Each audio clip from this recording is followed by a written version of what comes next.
먼저 이재명 당대표님의 모두 발언이 있겠습니다. 네, 먼저 우리 이관섭 정책실장님 그리고 한우섭 정무수석님 함께 오신 비서관님 먼저 환영합니다. 그리고 이렇게 찾아주셔서 감사드립니다.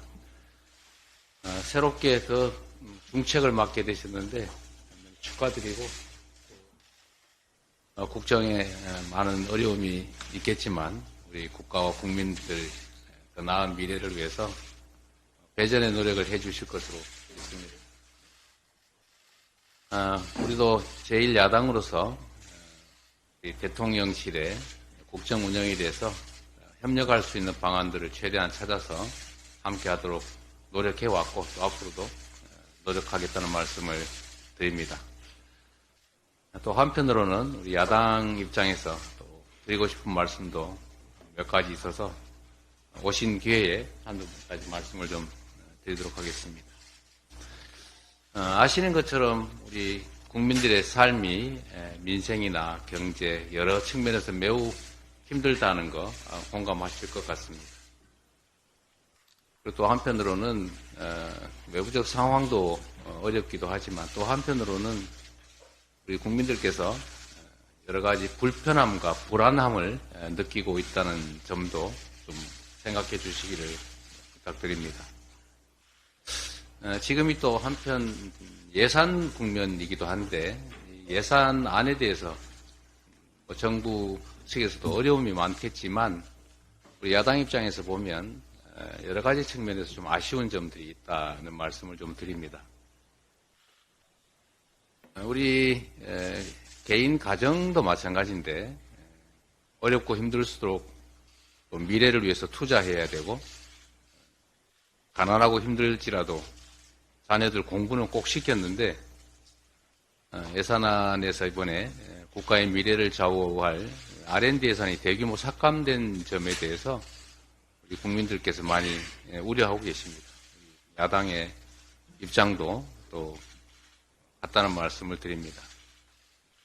또 한편으로 보면 정부가 어려운 때일수록 우리 국민들의 삶을 좀 뒷받침해주는 좀 든든한 부모 같은 역할을 해주시면 좋겠는데 그런 면에서 보면 서민 지원 예산이나 취약계층 지원 예산들이 삭감되거나 또는 뭐 증액되지 못하는 점들에 대해서도 아쉬움들이 많은 것 같습니다.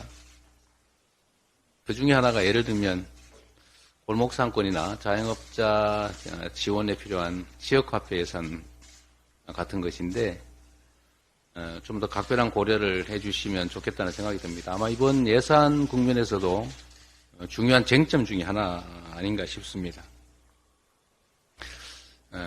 그래서는 안 되겠지만 어쩌면 좀 너무 정부가 이렇게 좀 든든하게 받쳐주면 좋겠는데 너무 인색한 거 아닌가 뭐 이런 생각도 좀 들기도 합니다.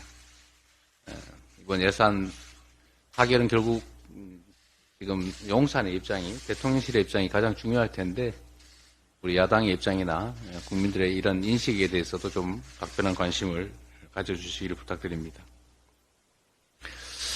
법안과 관련해서도 뭐 여러 가지 쟁점들이 있습니다만 여야 간의 의견을 모을 수 있는 것들에 대해서는 좀 최대한 신속하게 입장을 통일해 나가면 좋겠다는 생각이 듭니다. 그 중에 하나가 예를 들면 지금 대규모로 발생하고 있는 전세 사기 피해 문제인데 뭐 이 문제에 대해서 가해자들을 엄정하게 처벌하는 것도 매우 중요합니다. 근데 거기에 더해서 현장의 피해자들이 지금 당장 앞길이 막막하기 때문에 좀 선지원하고 국가가 후에 보상하는 그런 방식의 전세 피해자 특별법 개정도 이미 6개월 단위로 개정하기로 합의를 해놨었기 때문에 실질적인 진척이 좀 있었으면 좋겠다 이 말씀을 좀 드리고요. 네, 정책적인 문제를 하나 또 말씀을 드린다면 최근에 저희가 이제 간병비 건보 지원 정책을 좀 시행하자라고 했는데 여당이 환영한다는 입장을 또 냈습니다. 이렇게 입장이 좀 통일되는 부분들은 신속하게 정책으로 입안돼서 집행될 수 있게 좀 정부에서 관심 가져주시면 좋겠다는 생각을 가지고 있습니다. 얼마 전에 금감원인가 거기에서도 불법 사채, 고리 사채를 무효하자 뭐 이런 말씀을 하셨던 것 같아요. 그건 우리 민주당이 아주 오래된 주장이기도 하고 핵심 정책 중에 하나인데 이런 의견이 일치되는 부분들에 대해서는 여야 정책협의회 같은 것을 좀 구성을 해서 신속하게 현장에서 집행될 수 있게 정부 측에서도 좀 관심을 좀 기울여 주시기를 부탁드립니다. 드릴 말씀은 엄청나게 많은데 이 정도만 하고 최근에 이제 국회에서 힘들여 입법한 법안들이 많이 이렇게 거부권 행사 대상이 되고 있는데 국회도 국민이 뽑은 국민의 대표 기관인 점을 좀 충분히 고려해서 국회의 입장, 입법안들에 대해서 좀 존중해 주시면 좋겠다. 그런 생각이 좀 듭니다. 물론 뭐 입장들이 다르기 때문에 어려움이 있겠지만 정치라고 하는 게 일방의 의사만 일방적으로 관철할 수는 또 없는 것이고 뭐 저희도 그런 점들을 고려하겠지만 정부 측에서도 각별히 좀 관심 가져주십사 말씀드립니다. 어쨌든 정치가 국민들에게 불편한 존재가 되면 안 되겠다 그런 생각을 합니다. 대통령실도 당연히 노력하고 계실 것이고 또 뭐 나름의 성과들도 있겠지만 좀 부족하다는 생각을 저희가 하고 있기 때문에 가능한 방법을 좀 찾아서 국민들이 희망을 가지고 미래를 설계할 수 있도록 더 불안해지지 않도록 하는 노력들을 좀 더 해나가야 되지 않을까 그런 생각을 하고 저희도 필요한 일들에 대해서 언제든지 협력할 준비가 되어 있다는 말씀을 다시 한번 드리면서 환영합니다. 고맙습니다. 네, 잠깐 말씀하시고. 제가 사회를 봅니다. 너무 걱정 안 하셔도 될 것 같아요. 예, 이어서 이관섭 대통령 비서실 정책실장님 발언이 있겠습니다. 오늘 우리 너무 바쁘신 일정 속에서도 당 유지하고 계신 바쁘신 가운데도 이렇게 시간 내주셔서 따뜻하게 반갑게 맞이해 주셔서 고맙습니다. 네, 저도 뭐 어려운 자리를 맡아서 먼저 대표님께 인사를 드리고 저희들이 좀 더 소통하겠다는 말씀을 드리고 대표님 귀한 말씀을 듣고자 찾아뵙었습니다. 말씀하신 대로 뭐 여러 가지 부분에 특히 예산, 법안, 뭐 정책에 있어 가지고 좀 차이가 있는 부분도 있고 또 일부 부분에 있어 가지고는 뭐 이견이 일치한 부분도 있습니다. 우선 먼저 말씀드리면 불법 사채 부분에 대해서는 뭐 정부는 대통령께서 강조하신 것처럼 뭐 어디까지 쫓아가서라도 꼭 이 사금융을 근절하는 그런 걸 하겠다는 뭐 대통령님의 의지는 이미 밝히셨고 관계부처에서 지금 열심히 노력하고 있는 걸로 알고 있습니다. 그래서 조만간 좋은 결실이 나올 걸로 생각을 하고요. 그다음에 또 말씀하신 간병비 지원 문제는 이게 예산의 문제지 지원해야 된다는데 그래서 저희들은 이제 크게 이제 세 가지로 지금 이걸 하고 있습니다. 첫 번째는 일반 병원에 있어가지고 개인적으로 간병사를 두시는 분들이 꽤 많은데 지금도 뭐 이런 정책을 쓰고 있습니다만 간호사들을 좀 더 보조 인력을 좀 더 투입해서 병원에서 케어할 수 있도록 하는 병원에서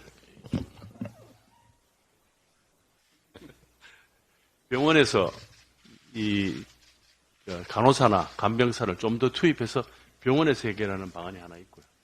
그다음에 말씀하신 대로 요양병원에 있어가지고 간병비를 정부가 지원해서 하는 게 있고 그걸 뭐 재정으로 한다든가 또는 뭐 건보료 한다든가 그거는 뭐 차치하고 그런 부분 지원하는 부분이 있고 또 실제로 병원에서 퇴원하고 난 후에도 간병 인력이 많이 필요합니다. 근데 간병비가 워낙 인건비가 높기 때문에 굉장히 어려움들이 많습니다. 그래서 그런 부분에도 정부가 어떻게 좀 케어를 해야 되지 않냐는 생각을 가지고 있는데 이게 이제 예산이 굉장히 뭐 엄청나게 드는 예산이라서 저희들이 이제 내년 가급적이면 이제 정부가 빨리 방침을 정해서 내년부터라도 시범 사업 정도로 해서 정말로 이게 얼마나 돈이 들지 그걸 정확하게 체크하는 게 필요할 것 같다는 말씀을 드립니다. 또 전세 사기 그 부분에 있어 가지고는 뭐 여러 가지 저희들도 검토를 많이 했습니다만 이게 전체적으로는 전세가 이게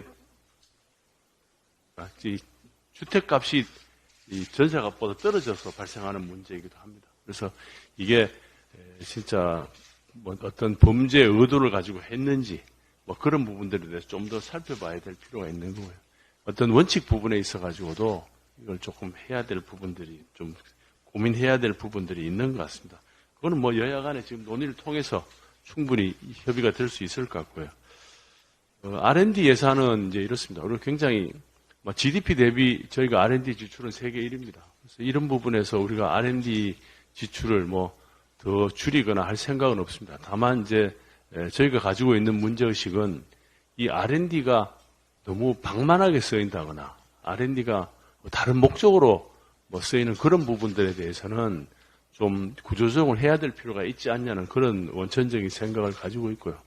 R&D가 이게 굉장히 기술 경쟁이 치열하게 전개되기 때문에 R&D 부분에 있어 가지고는 국가가 지원해야 될 분야, 기초 원천 기술이라든가 또는 아주 뭐 거대 과학이라든가 이런 부분들에 대해서 R&D가 들어가는 게 좀 더 타당하지 않은가 하는 생각을 가지고 있고 금년에 조금 구조조정을 해서 내년부터는 뭐 다음 해부터는 좀 더 이런 R&D의 근본 목적에 맞게 R&D가 수월성 기준으로 쓰일 수 있도록 그렇게 할 생각입니다. 또 서민들을 지원하는 예산들은 저희들도 당연히 확충해야 된다고 생각을 하고요. 다만 이제 저희들이 구조조정한 예산들은 그동안 사용 실적들이 보면 뭐 그렇게 많지 않거나 또는 뭐 다른 등등으로 해서 제대로 쓰이지 않는 부분들을 좀 정리해서 꼭 필요한 부분에는 예산을 많이 늘렸습니다. 그런 부분들을 지금 또 예산 협의를 하고 있기 때문에 잘 해소될 걸로 생각을 하고 있고요.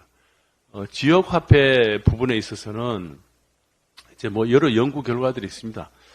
근데 지금 국비를 이제 이번 예산에 편성을 안 한 것이지 이 내년에 조사해 보면 전국 한 뭐 대부분의 지자체에서 어떤 지역 화폐를 발행하는 생각을 가지고 있습니다. 그래서 그런 부분들은 전국적인 규모로 발행하는 것보다는 지자체에서 하는 게 지역 경제를 살리는 효과들이 있기 때문에 그런 부분들에 대해서는 이게 또 특히 대표님 신경 쓰시는 예산이라서 저희들도 뭐 잘 검토해서 이 효과성을 제대로 발휘할 수 있도록 하는 게 어떤 방법인지 검토하고 있다는 말씀을 드립니다. 네. 그리고 거부권 관련해서는 뭐 이런 부분들에 있어서 여야 간의 어떤 정책 노선의 차이가 분명히 드러나고 있습니다. 뭐 저희들은 가급적이면 자유시장 경제 기조에 맞게 뭔가 경제를 운영해 갔으면 하는 그런 생각이고 그래서 그런 관점에서 뭐 여러 가지 이견이 다를 수가 있어서 죄송스럽다는 말씀을 드립니다. 또 말씀 주신 대로 예산이나 민생 법안들이 많이 걸려 있습니다. 민주당이 다수당이니만큼 대표님께서 각별한 배려를 부탁드립니다. 고맙습니다. 네, 다음으로 한호섭 대통령 비서실 정무수석님 발언 듣도록 하겠습니다. 시장님께서 대부분 말씀을 해서 저는 좀 짧게 말씀드리겠습니다. 대표님 오늘 여러모로 연말에 바쁘실 텐데 시간 내주셔서 정말 감사드립니다. 임명된 지 조금 됐는데 다른 곳보다 어쨌든 대표님 고견을 들으러 오늘 왔고요. 그래서 야당부터 먼저 왔다는 점 말씀드리고 제가 대통령께 이제 다음 주에 대표님 뵈러 간다라고 말씀하시니까 대통령께서 그런 말씀을 하시더라고요. 대통령도 경무지만 제1야당 대표도 엄청난 경무다. 건강 잘 챙기셨으면 한다. 이런 말씀 꼭 전해달라고 말씀하셨고. 어쨌든 새로 임명된 신임 정무수석으로서 야당과의 소통에 소홀함이 없도록 노력하겠다는 말씀